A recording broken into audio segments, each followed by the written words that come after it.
Morning, Daryl. Again, 6:55 in the morning, West Coast time. It's the 27th of October, 2023. The original Roseman, California. Are you freaking kidding me? Hannity is going to chop a bullet. I barely read the damn article on Rolling Stone. So, by the way, if you're going to be doing um, articles and sending them over, make sure that people realize and understand. Put a disclaimer in your damn ad in your vids. Let them know that you're going to have to subscribe to them. There's only so much free trial that they'll allow you, and after that, with the content I got from the Rolling Stone magazine, I turned it into a PDF when I could. I turned the whole damn thing into a PDF. Wonderful technology. But yeah, only people in Fox would actually say something stupid and people would actually believe him. If I got a guy with a gun coming over, and I think about this on the college campus all the time, not to mention out here in the regular world. Oh, there goes the coffee pot. Give me a second. I'm going to put you on pause for a second while I formulate my mouth and my plan of attack here. I was formulating a plan of attack of drinking my coffee. But yeah, you have to watch out for them subscription things, dude. Rolling Stone is one of those chains like dealing with any major periodical or news articles out there that give you a certain allowance of free articles that you can download. But after that, Hannity, like everyone else, is talking out of their asses again. And sometimes I have to be careful about what the hell I say because, yeah, I might be violating community standards regarding the zeros and ones of YouTube and Google, which I keep telling them. There's only so much I know I can say and can't say. And one of the things I will say at this point over here is this. Hannity is a schmuck. Plain and simple. He's doing this to make sure that he knows what he's saying. But I don't think he knows anything. Honest to God, the way he is, He doesn't look like a spry old master or someone limber enough. He's just bollocksing people left and right.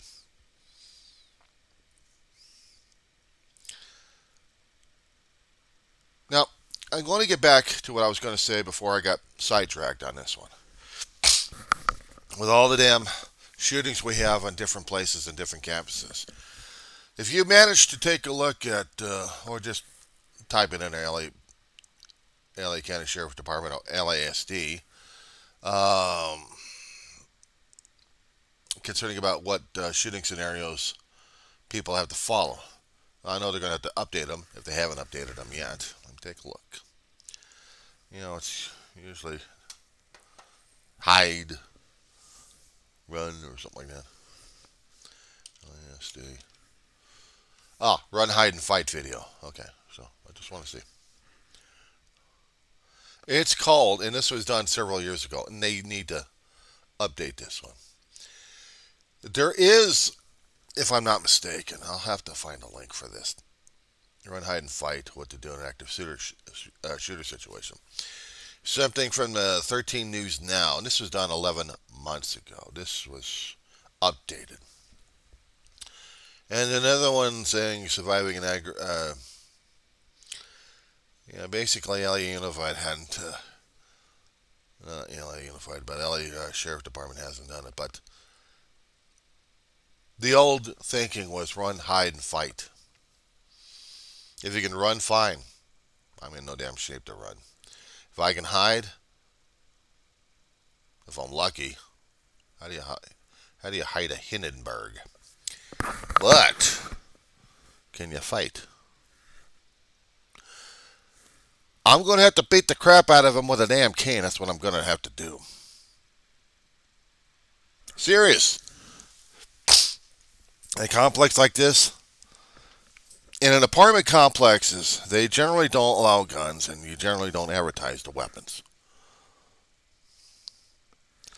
Unless, of course, I'm going to go after someone with a camping fork.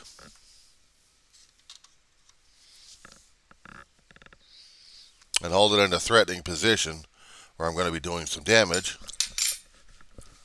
I know, I'm making light of this damn thing. But no, it's not making light of something that's totally horrible and hideous, and at this point over here that's not a constant thing. And the problem is this is what we're living in. This is the scariest damn shit. Growing up as kids, we had two different areas and two different lifestyles. When I was a young kid, basically about 4 or 5, just getting past the surgery stage I had back at 4 years old, rip open the chest, fix the heart, die, and come back in, that kind of stuff. Anyway, I had neighborhood toughies. They always wanted to prove their worth. My brother and I wouldn't be looking for these guys. My brother had his own toughies when he was, he was in junior high, and he had a fight. He didn't back down for an instant. Back then, I was trying to be a tough scrapper. If someone was going to fight, I was going to fight them like crazy. Hell with the damn chest. I was going to go for noses. There was a story my brother was circulating. I barely remember this one myself. The incident, I mean. My brother and I are trying to do some shopping. We're just going over to a local market. And the toughies came out. We're living on a street called Van Owen, between Ethel and Coldwater. I think I said something about this in another video concerning about Google mapping. Yeah. Well, along the street we had the projects, and this is where the toughies came out. They thought they owned the neighborhood. My brother kept telling me, John, go home. No, I'm staying with you, Brett. John, go home. No, I'm staying here, bro. I must have been out of my frickin' mind. He's worried about me dying on the street and him not being able to get me to Mont in time to get me to a doctor. I don't give a shit. I was going to fight. Pissed off little kid. Don't mess with me. And I did. The toughest one, the loudmouth, I hit him in the face. At least that was the story goes. And the fight was on. They had weapons. I didn't care. I was going to fight.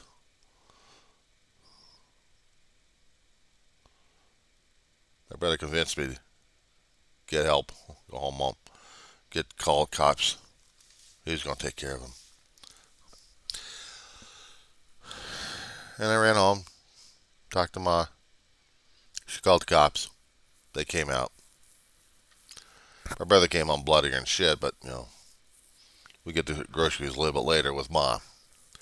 It was safer being in a car with her instead of walking on the streets, apparently. There were other incidents my brother had dealt with when he was, we were young and scrappers during those days, I guess. They were very careful about me not getting into fights, but I couldn't help it. I wasn't a scrapper all the damn time. There was another time living in a house we had right next to an apartment on the same street. It's like a few years later.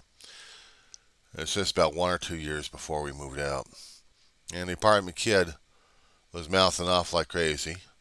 I didn't take too kindly to it, so I bopped him one. He goes crying for his sister. She starts picking on me. I got my brother to pick on her. Yeah, I still picked on the other kid. No, I didn't pick on the kid.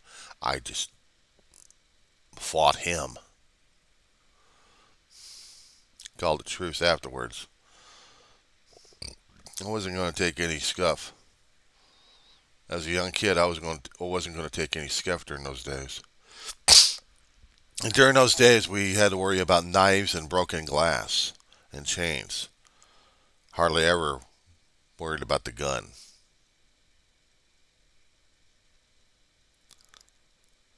It was back in the 70s, early 70s in the San Fernando Valley.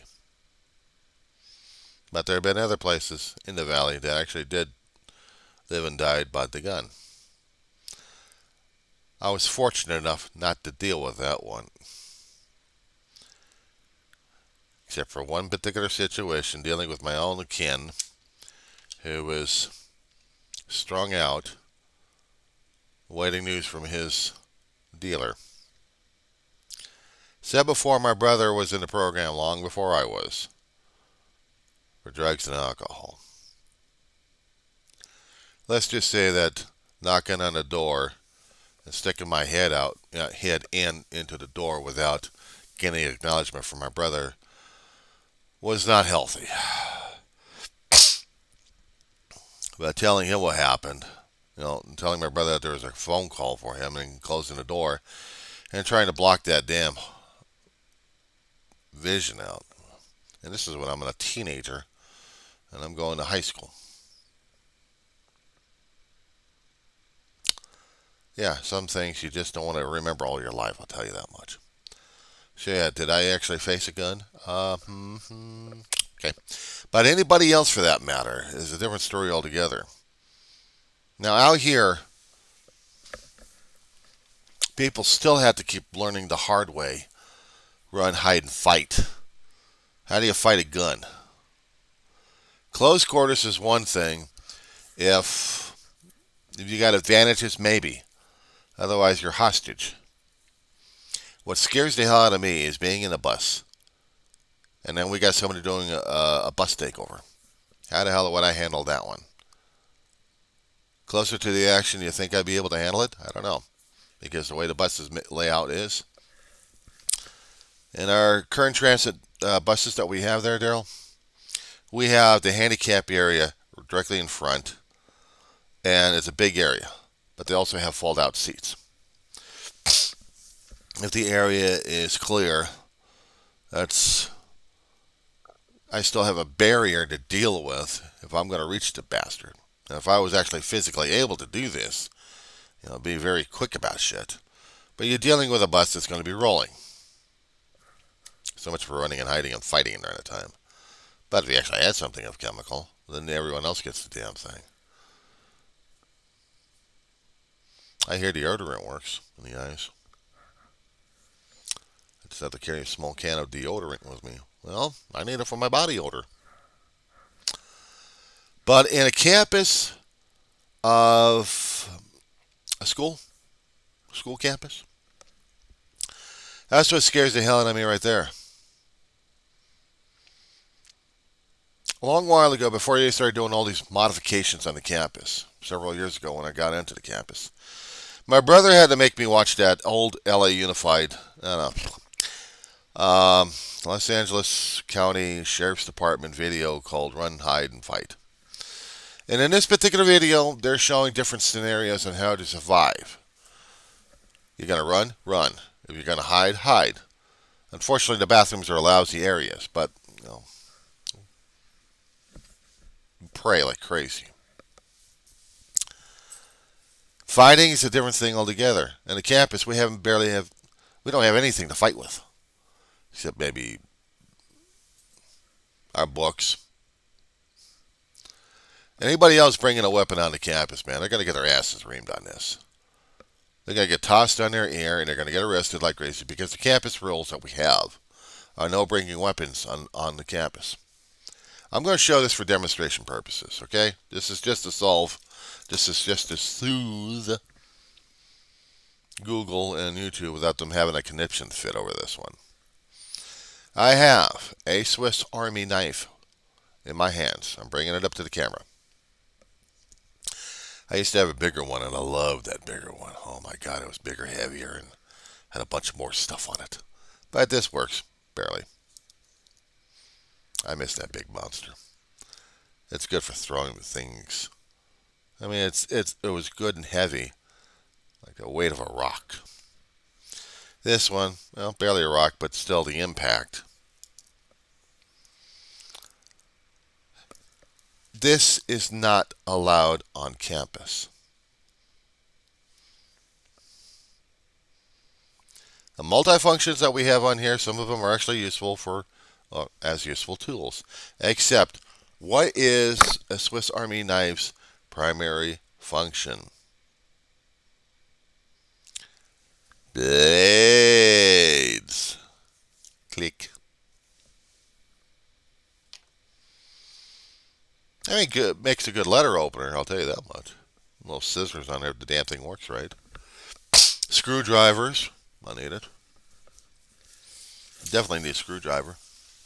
So I look at it as a toolkit, but the problem is the law looks at it as a weapon. Now, according to it, if I understood it correctly enough, if the blade is larger than, even with the tang, larger than the hand. Yeah. If it's a little bit longer, cops have an issue with this out here in California. A little shorter, maybe not as much.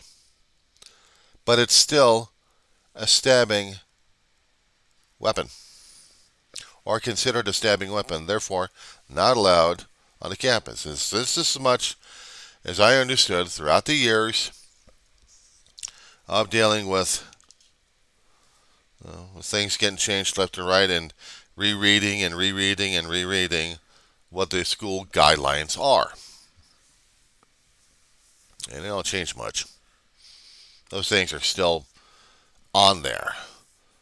You had to look under prohibited section under my college website and find out what they prohibit. You can type it in a little search engine and they'll show you that one. But the funny thing is, we have a cafeteria. In any kind of restaurant, any kind of cafeteria, what utensils are usually allowed in the eating area? You probably thought of it already, and I'm not saying it. Now, here's the thing. Knives are not allowed on campus. How the hell do we cut things?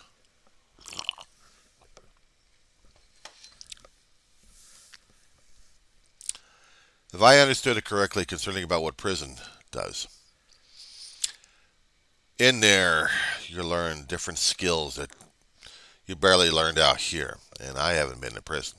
But plastic knife with a lot of modifications can be even deadlier than usual.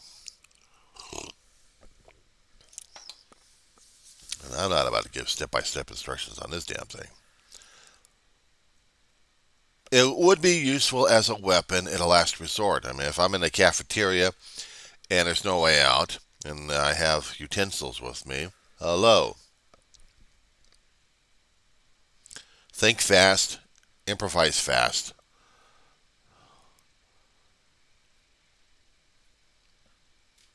And then we'll see what happens. But it scares me, Daryl, that I have to think about this from time to time. I have to keep planning my escape on a constant basis. When I'm at the campus, there are certain places, certain buildings that I may or may not be able to get, be able to hide. I can't run very fast, especially if I'm going to be carrying my damn backpack, and if I get valuables in it, forget it. If I'm carrying my laptop with me, you're not getting the son of a bitch. But in protecting somebody else, that's a good choice right there, isn't it? Of course, I could pick up the damn laptop and hit him upside the head. Well, so much for the damn data. If I have everything else backed up on flash drives, screw it, it becomes a weapon. Even a keyboard upside the head would work, if necessary. We're talking about a hypothetical situation turning into a realistic situation over here, which would scare the crap out of people because they have to think fast enough. And with the adrenaline running, they got to think of their options real damn fast how they're going to get out of it. Now, if you got just a lone gunman on there, and not just a team of them, just one, okay, let's say it, one asshole with a gun, and he's on the campus, and he just wants to, oh, I gotta shoot, I gotta shoot, I gotta shoot. Why? I don't know. Because I'm green dead, but I gotta shoot. Oh, look, there's one, and there's one, and there's another one. Wait a second, he's still moving. Okay, there we go. Yeah. The campus, I worry about. I have to constantly plan my areas. Here at home is a different story altogether. We haven't had that kind of situation over here. But what scares me, even our little neighborhood of Roseman, we still could get into that area.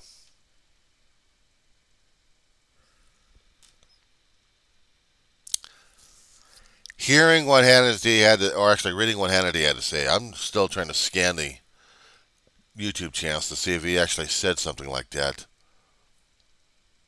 He's gonna be a martial artist in front of a damn gunman. Oh my God, he's dead. All the gunman's got to do is just point, click, and that's it.